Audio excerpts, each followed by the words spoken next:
నెలల తరబడి ఎన్ని మందులు వాడినా మీ మోకాల నొప్పులు తగ్గట్లేదా? ప్రాణ పెయిన్ క్లినిక్ లో అత్యాధునిక చికిత్స. మీ గ్రామ సచివాలయం, మీ వార్డు సచివాలయంలో అధిక సంఖ్యలో ఉద్యోగులు ఇక కనిపించకపోవచ్చు. మీకు అవసరమైన సిబ్బంది మాత్రమే అక్కడుండే అవకాశం ఉంది. గ్రామ, వార్డు సచివాలయాల్లో ప్రక్షాళన మొదలుపెట్టేసింది కూటమి ప్రభుత్వం.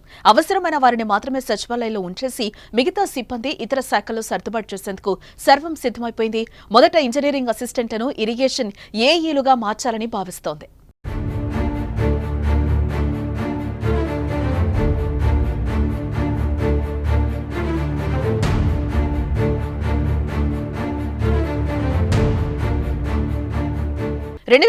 లో వైసీపీ అధికారంలోకి వచ్చాక పాలనను ప్రజల దరికి చేర్చేందుకు సచివాలయ వ్యవస్థను ప్రవేశపెట్టింది.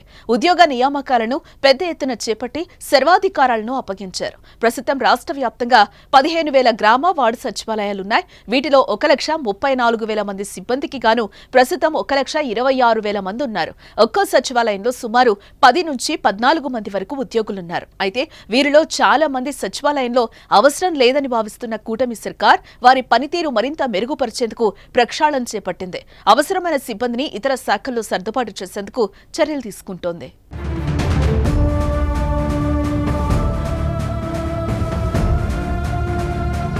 ఇరిగేషన్తో పాటు పంచాయతీరాజ్, గ్రామీణ, తాగునీటి పథకం విభాగాల్లో ఏఈల కొరత ఉండడంతో ఆయా మండలాల్లో ఇంజనీరింగ్ అసిస్టెంట్లతో భర్తీ చేయడం ద్వారా సిబ్బంది కొరతను అధిగమించాలని యోచిస్తోంది.